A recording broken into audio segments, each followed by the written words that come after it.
La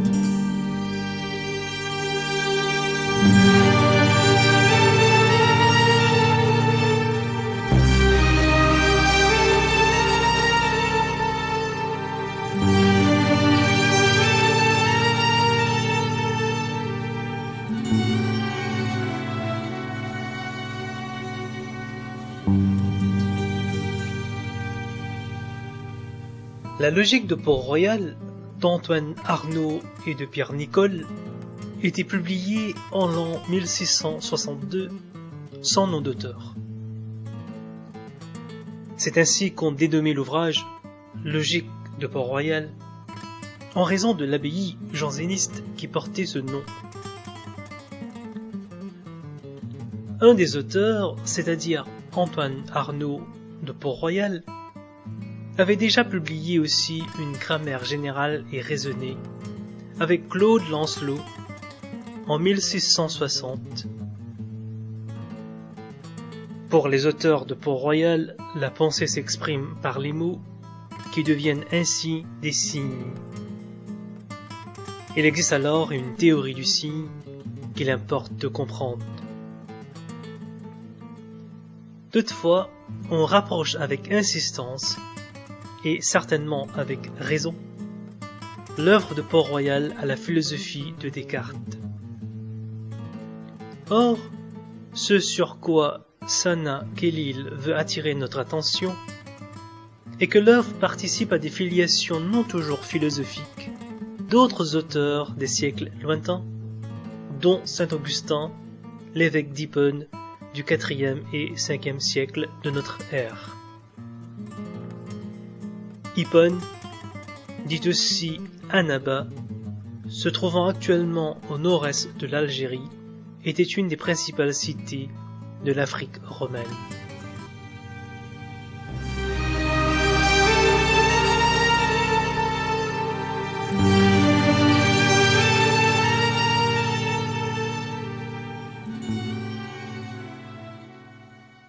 Bonjour Sana. Bonjour. Je te remercie pour l'excellent exposé sur la logique de Port-Royal. D'abord, je peux te demander de situer dans le temps cette œuvre. Pour commencer, oui, il est intéressant quand même de situer la logique par rapport au XVIIe siècle. La logique a été publiée, la première édition de la logique a été publiée en 1662. Et plusieurs éditions ont succédé à cette première édition. Et jusqu'au 5e édition qui est apparue en 1683. Et à chaque fois, il y a des additions soi-disant extra-logiques à la nouvelle édition, plutôt l'édition définitive de 1683. Et il s'agit d'additions, comme je l'ai déjà dit dans mon exposé, soit relevant soit de la morale, soit de la linguistique. Je trouve très original ton approche, c'est-à-dire cherchant l'influence de saint Augustin dans cette œuvre. Combien de fois est-ce que Arnauld et Nicole ont fait référence à saint Augustin précisément? Très bonne question. Dans la grammaire raisonnée, générale ou raisonnée, d'Antoine Arnauld et de Claude Lancelot, saint Augustin n'était jamais cité explicitement. Par contre, dans la logique, la référence à Saint-Augustin est vraiment saillante, hein, et il a été cité 5 fois, explicitement 5 fois. Mais par contre, les citations que Nicole ou que les messieurs de Port-Royal, quand on renvoie à Saint-Augustin, il ne s'agit plus de référence pour la linguistique ou pour la théorie du langage à Saint-Augustin. Il y a même une citation, là on cite Saint-Augustin, mais c'est pas Saint-Augustin qui le dit.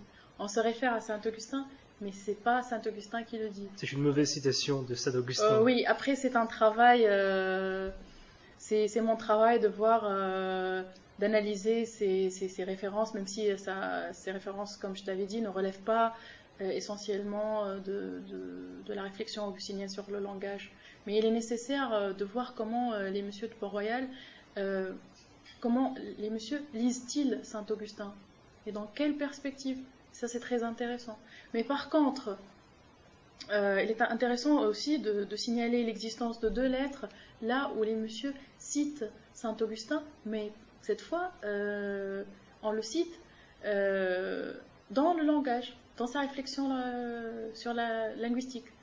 Il s'agit, comme je rappelle, les deux lettres de Nicolas Arnaud. Il s'agit d'une définition tirée une définition du signe langagé tiré du De Doctrina Christiana, du De Dialectica, De Doctrina Christiana, exactement. Voilà. Mais qu'est-ce qui a fait que tu as voulu retracer l'influence généalogique de Saint-Augustin dans l'œuvre d'Arnaud et de Nicole? D'habitude, on essaie de faire un rapprochement de leur travail avec Descartes et voir leur vision du langage selon une conception cartésienne.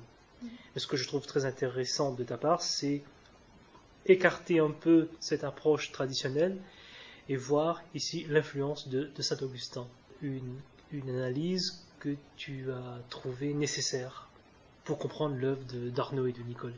Oui, je vais m'éloigner un tout petit peu de ta question pour dire que moi, mis à part que je travaille je suis philologue, je travaille en lettres, j'ai fait un master en philologie classique, mais j'ai travaillé sur la linguistique. Ça n'empêche pas que je suis intéressée par les phénomènes qui touchent la langue, le langage. Je suis intéressée par la linguistique. La linguistique, c'est une discipline moderne, mais moi, à mon avis, la linguistique n'a été jamais une discipline moderne. La preuve que Saint-Augustin au IVe siècle parle du mot et distingue signifiant, signifié. Les stoïciens avant lui, mais c'était au niveau de l'énoncé scientifique. Et ne revenons pas sur ces points-là. Et voilà, j'ai fait mon master 2 j'ai travaillé sur la grammaire chez Saint-Augustin. J'ai montré que Saint-Augustin n'est pas grammairien, même s'il recourt à des observations sur la grammaire et des phénomènes purement linguistiques. Après, j'ai vu que Saint-Augustin a influencé le XVIIe siècle. Le grand siècle, c'est le siècle de Saint-Augustin. Et tout le monde lisait Saint-Augustin au XVIIe siècle. C'est une référence qui a bien marqué le classicisme. Et j'ai pensé qu'il y a une référence,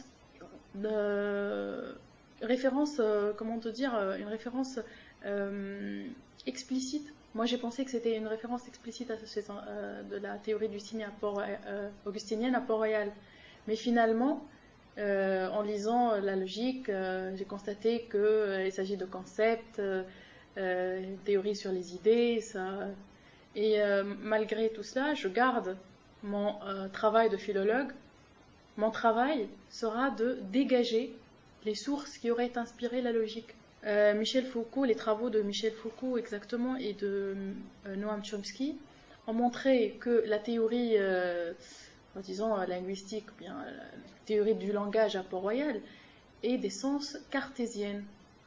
Mais puis des travaux de Martine Pécharmont et de Jean-Claude Pariante, puis de Martine Pécharmont exactement, ont démontré ça, et ils ont montré que la réflexion port-royaliste sur le langage puise sa source du De Magistro essentiellement de Saint-Augustin. Même s'il ne le montre pas, c'est un seul article qui a été, un ou deux articles qui ont été publiés, ça ouvre une piste de recherche pour moi, mais ça reste une énigme. Mon travail est de montrer soit une présence augustinienne, parce que ça a été, ça reste, comme je l'avais dit, une énigme. Est-ce qu'il y a une présence augustinienne réelle, la réflexion port-royaliste sur le langage, puis sa source de l'augustinisme, ou bien du cartésianisme? Mais moi, ce que j'ai constaté, que la lecture que les messieurs ont faite de Descartes, essentiellement de Descartes, a modifié la perception augustinienne sur le langage. Et ça, c'est très intéressant. Je dois le montrer, mais ça reste ça reste une question comment le montrer, mais sinon, s'il y a pas une présence augustinienne, je le dis. Je montre qu'il n'y a pas une présence réelle. On ne peut pas dire que la réflexion sur le langage à Port-Royal puise sa source de Saint-Augustin, on le dit. Tu en as parlé, chez Saint-Augustin, le langage relève d'une certaine volonté. Oui. Et quand j'entends volonté, j'entends également liberté, c'est-à-dire la liberté de l'individu, la liberté de la personne qui parle, qui énonce un propos. Or, la logique de Port-Royal, comme son nom l'indique, c'est une logique, c'est-à-dire quelque chose qui part d'une cause à un effet, c'est-à-dire nous entrons dans un déterminisme. Ce qui veut dire qu'au fond, il n'y aurait pas vraiment de volonté de liberté. Très intéressant d'essayer de faire un rapprochement ou d'essayer de voir une inspiration des auteurs du Port-Royal. Il y aura d'autre part une certaine opposition conceptuelle entre le langage comme volonté et le langage comme logique. Je pense que c'est une opposition qui ne serait pas réductible. Je serais très intéressé de savoir comment tu envisages cette problématique, si pour toi c'est une problématique fondée. D'abord, je dois éclaircir un point sur le point sur la volonté de parler. Saint-Augustin, oui, faut pas oublier non plus que Port-Royal envisage un projet de la logique. Ça, faut pas l'oublier. Faut pas oublier la structure de l'œuvre. Et c'est sur ce point-là que je devrais travailler. Sur la structure, ces additions extra-logiques. Mais ces additions sont, comme le nom l'indique, extra-logiques. C'est des additions qui relèvent essentiellement de la linguistique. Ça, c'est le premier point. Le deuxième point, sur la volonté de parler. Saint-Augustin, comme je l'avais signalé tout à l'heure, il n'est pas linguiste, entre guillemets, il n'était jamais linguiste, il ne l'est pas. Et quand il traite de ces phénomènes de la langue, cette volonté de parler, c'est une question qui se pose, même nous, on peut la poser. Pourquoi nous recourons à la parole? Et par contre, cette volonté de parler qui se cache dans chacun de nous, une volonté une volonté d'exprimer ses sentiments, de partager avec autrui. Cette volonté ne se traduit pas de la même manière, comme tu me l'avais suggéré, enfin, tu me l'avais dit tout à l'heure, ne se traduit pas de la même manière comme à Port-Royal. Port-Royal, c'est vrai, il reste un projet de la logique, comme tu l'avais dit, pas de liberté. Voilà, oui, donc, justement, c'est ça. Et Port-Royal ne s'interroge pas sur cette volonté qui se cache derrière la parole. Même si cette volonté, comment dire, de parler, elle lie un esprit, deux esprits, ou trois, ou quatre, une infinité d'esprits, cette volonté. On reste dans ce dualisme qui est proprement langagier. Par contre, j'espère que je suis claire, j'essaie d'être claire, mais ce dualisme chez Port-Royal se traduit aussi chez Port-Royal, parce que la parole chez Port-Royal a presque la même fonction. On ne parle pas de volonté d'exprimer, on parle de qu'est-ce que parler, ils définissent la parole. Mais il s'agit d'un même dualisme entre signifiant, signifié, sens et sens, une parole qui va de l'extérieur à l'intérieur, du sensible à l'intelligible. Tu vois? Et j'espère que j'étais claire et j'ai répondu à ta question. Est-ce qu'il s'agit de même dualisme? Pourquoi je te dis ça? Pour Saint-Augustin, sa démarche était principalement autre, c'est-à-dire c'était une démarche herméneutique. Saint-Augustin se posait la question comment comprendre les Écritures.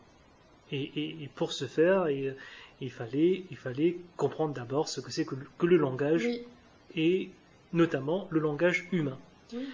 Il y aurait une première distinction entre le langage divin, éventuellement le langage humain, et ce qui constitue les Écritures.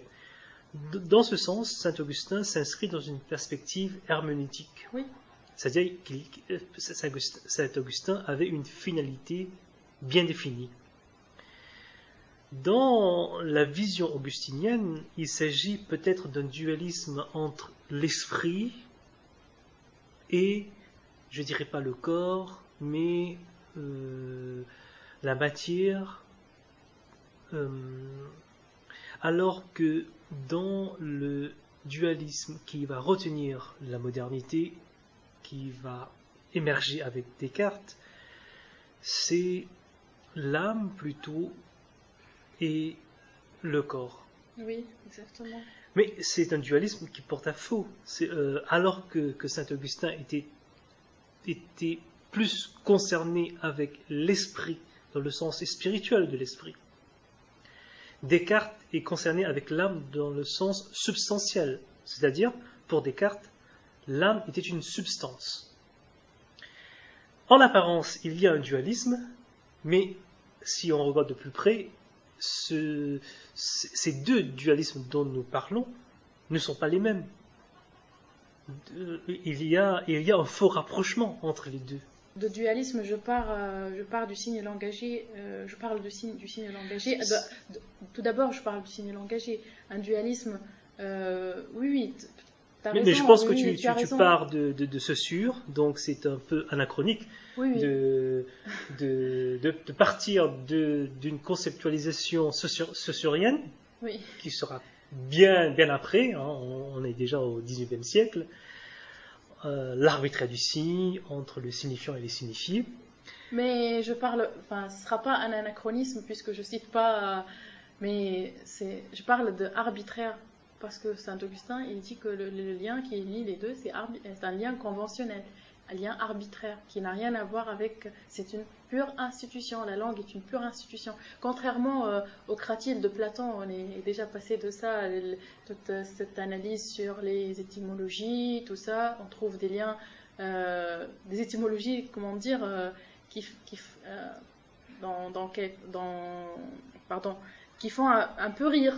Je suis désolée, parce que si on trouve un lien entre un objet et le signifié, je suis désolée parce que saint Augustin, il analyse le mot comme un linguiste moderne. C'est pas moi qui utilise ces mots d'arbitraire, de conventionnel, mais je dis pas que Saussure est le pionnier. Moi, Saussure, pour moi, n'est pas le pionnier de la linguistique moderne.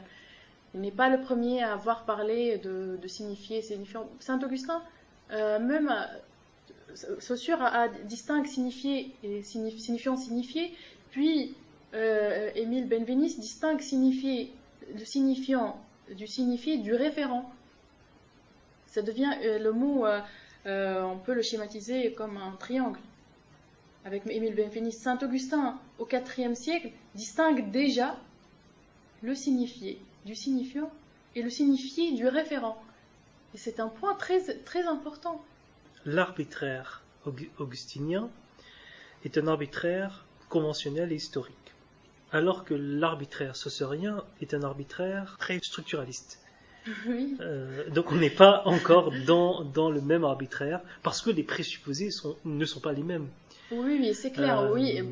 Le dualisme, moi je pose toujours la question, est-ce qu'il s'agit d'un dualisme, le dualisme augustinien, le dualisme qu'on trouve à Port-Royal n'est pas un dualisme cartésien, et qui unit matière et corps et âme, matière et pensée, et j'essaie de faire le rapprochement aussi avec Saint-Augustin, enfin, si les cartésiens ne s'inspirent pas de Saint-Augustin.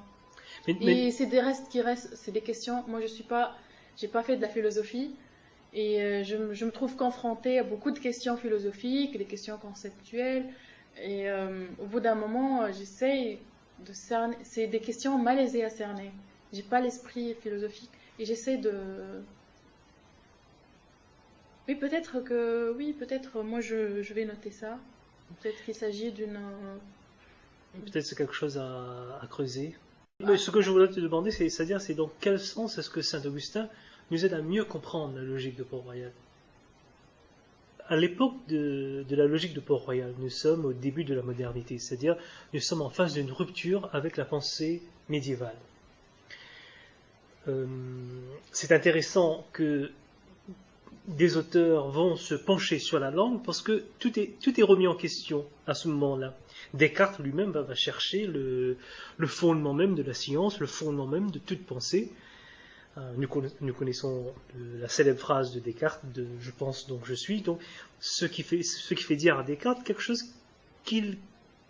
cette recherche permanente d'un fondement, d'un commencement.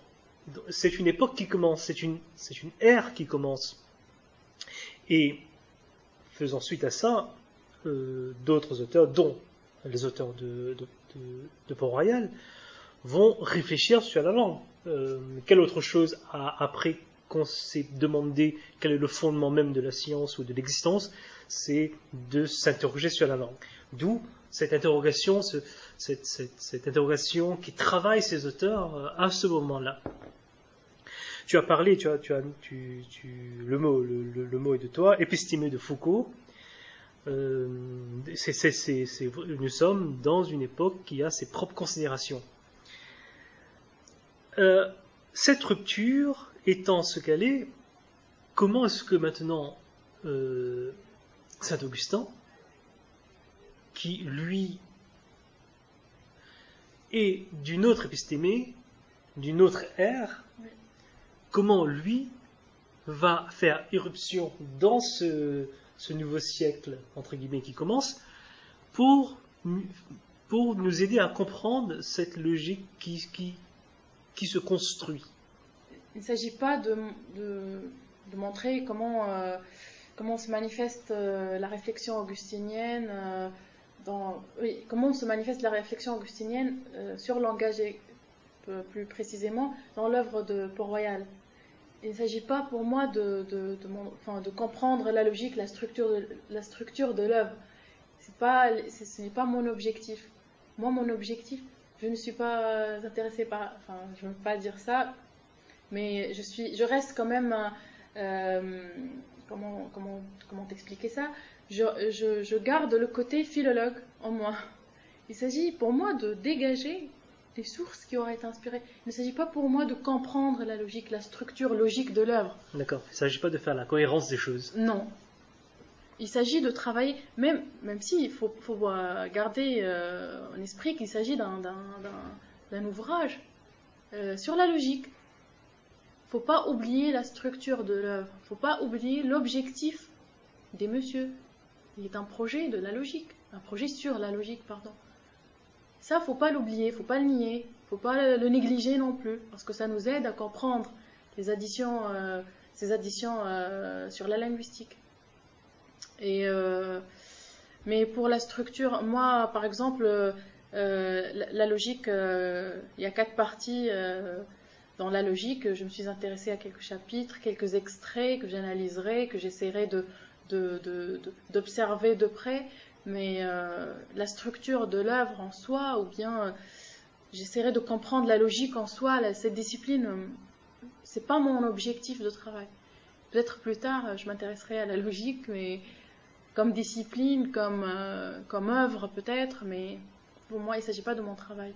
Mon travail est de dégager ces sources. C'est un travail, pour moi, la logique est un travail de seconde main. Un travail qui a été fait, et c'est un travail qui a été refait. Pour moi, c'est dégager ce qui a été refait, ce qui a été dit, ce qui a été dit par d'autres, ce qui a été dit par les messieurs eux-mêmes, mais je reste dans la perspective du langage. Je ne m'éloigne pas, ce sera un sujet de peut-être une autre problématique, mais pour moi, je reste dans la perspective du langage, pour m'en parler, et ce sera ça mon travail.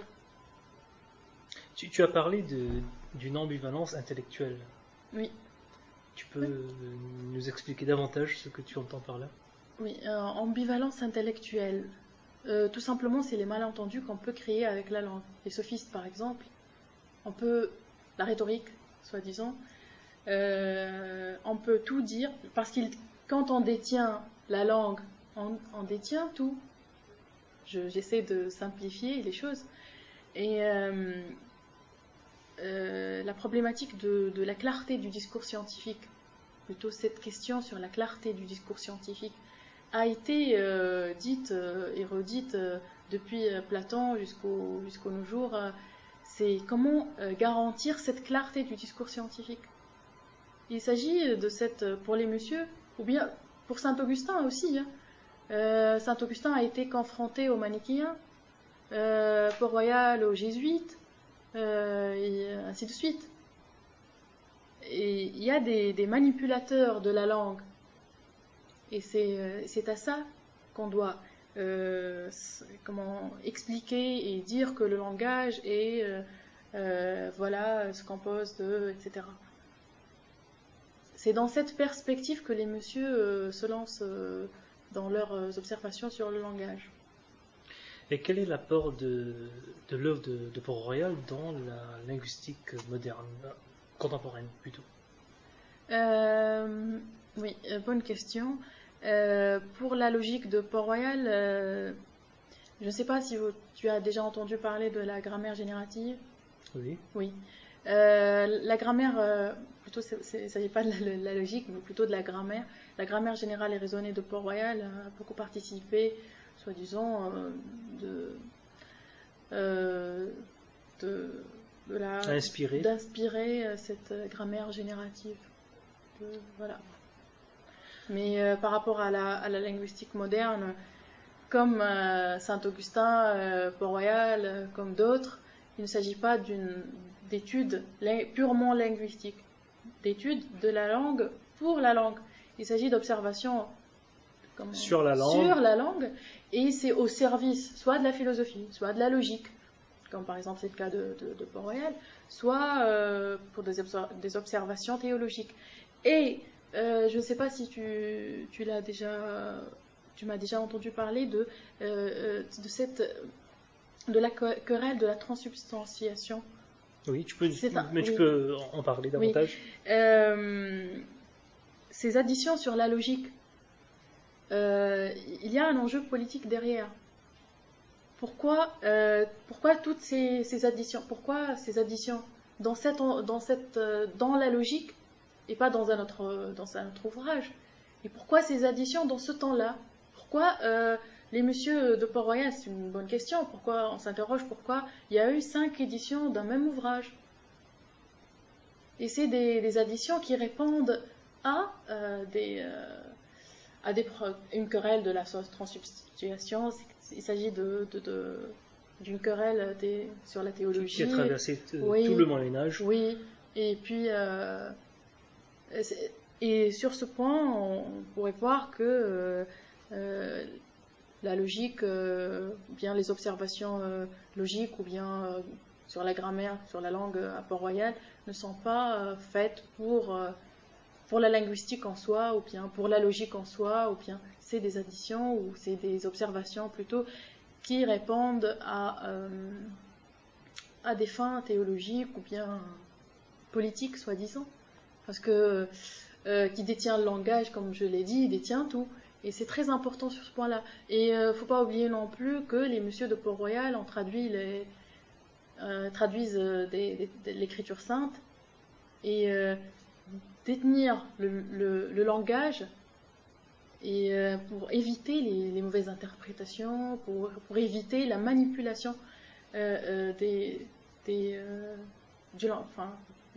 la manipulation, du public, ou bien du public auquel se destine les mauvaises compréhensions des écritures saintes. Oui, et revenons ici aussi à ce que tu m'avais posé tout à l'heure, il s'agit des ambivalences intellectuelles aussi. Pour éviter les malentendus, le langage est fait pour ça. Les observations sur le langage plutôt sont faites pour qu'on évite les malentendus, pour qu'on évite les mauvaises interprétations, pour qu'on évite ces ambivalences soi-disant intellectuelles. Mais en même temps, le langage est soumis à la logique. C'est-à-dire, comme tu dis, il y avait cette croyance ou cette perspective selon laquelle celui qui détient le langage détient tout, mais en même temps, il y a comme un paradoxe, il y a comme une ambivalence encore. Le langage est soumis à la logique. Et la tentative de la grammaire raisonnée, comme son nom l'indique, la tentative des messieurs de Port-Royal, c'est de mouler le langage dans la logique. N'est-ce pas là encore une contradiction foncière de leur démarche? On essaie de réfléchir sur le langage. Oui.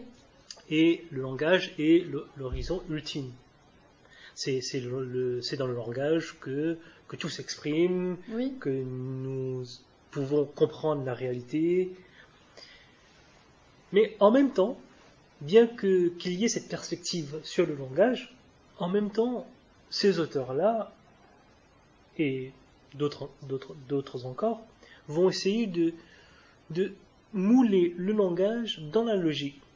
Au final, c'est la logique qui prime tout. Oui. C'est-à-dire, c'est par la logique qu'on arrive à comprendre, et non par le langage. Alors que leur point de départ, c'est que c'est par le langage qu'on comprend tout. Et la nécessité de s'interroger sur le langage, c'est, comme tu l'as rappelé, c'est pour bien comprendre les Écritures, pour qu'il n'y ait pas de mauvaise compréhension. Mais au fait, est-ce que il est autorisé dans ce sens-là de dire que il y a une contradiction fondamentale dans la démarche des auteurs de Port-Royal, et même d'autres auteurs, dont ceux de la grammaire raisonnée. Je ne peux pas prendre un jugement personnel sur les messieurs de Port-Royal, notamment sur les écrivains de la logique ou bien de la grammaire. Notons que la grammaire a été écrite par Claude Lancelot et Antoine Arnaud, qui est lui-même le collaborateur de Pierre Nicole, qui ont tous les deux rédigé la logique. Donc Arnaud fait un peu le lien entre les deux. Oui, entre la grammaire et la grammaire raisonnée. Oui, la grammaire raisonnée. Mais ça, comment dire, il y a plusieurs questions. La logique de Port-Royal pose beaucoup de difficultés, justement parce que a été écrite par une collaboration entre Pierre Nicole qui est plutôt un moraliste, entre guillemets, qui parle de la morale, ses écrits s'intéressent, comment dire, à la morale, et Antoine Arnaud qui est plutôt ses réflexions sont plutôt philosophiques, comment dire, il s'intéresse à la grammaire aussi. Et la collaboration entre eux a donné l'ouvrage de la logique. Et finalement, je ne peux pas affirmer s'il y a une contradiction mais je ne sais pas, je ne peux pas te répondre. Mais quelle est la place de la grammaire irraisonnée? Mais est-ce que toute la littérature n'est pas une grammaire irraisonnée? C'est-à-dire, on essaie de faire entrer le langage dans la raison, c'est-à-dire on va exclure l'irrationalisme, on va exclure peut-être les émotions, les sentiments. L'entreprise d'une grammaire raisonnée est elle-même très limitée. Alors que, parallèlement, c'est un siècle de littérature également. Oui, justement. Oui, justement. Moi, je connaîtrais, enfin, comment dire, le XVIIe siècle est connu par les tragédies, les comédies, c'est un renouveau de la littérature. Oui, pour parler justement de la logique, de la grammaire raisonnée en soi. Mais le XVIIe siècle reste un siècle très riche et rempli de contradictions. Oui, oui, plutôt. C'est ce qui fait plutôt peut-être que ces contradictions fait l'originalité de ces ouvrages. C'est l'originalité, la créativité. La créativité, justement. Toute cette activité intellectuelle qui qui était à l'origine de tous ces mouvements, de tous ces, Oui, ces oui. événements C'est ce qui fait qui vont l'origine. marquer le Oui, siècle. et c'est ce qui fait la richesse de ce siècle. Moi, au départ, pour moi, le XVIIe siècle, comme je t'avais dit, c'est un siècle de la littérature, mais c'est un siècle de la raison aussi. Il ne faut pas oublier que c'est un siècle de la raison. Et c'est ce qui fait son originalité. C'est ce qui fait que je travaille sur le XVIIe siècle, pas un autre siècle. Ce qui m'intéresse aussi, c'est que moi, je l'appelle le siècle de Saint-Augustin. Voilà. Et nous sommes aujourd'hui redevables à ce siècle. Oui, certainement.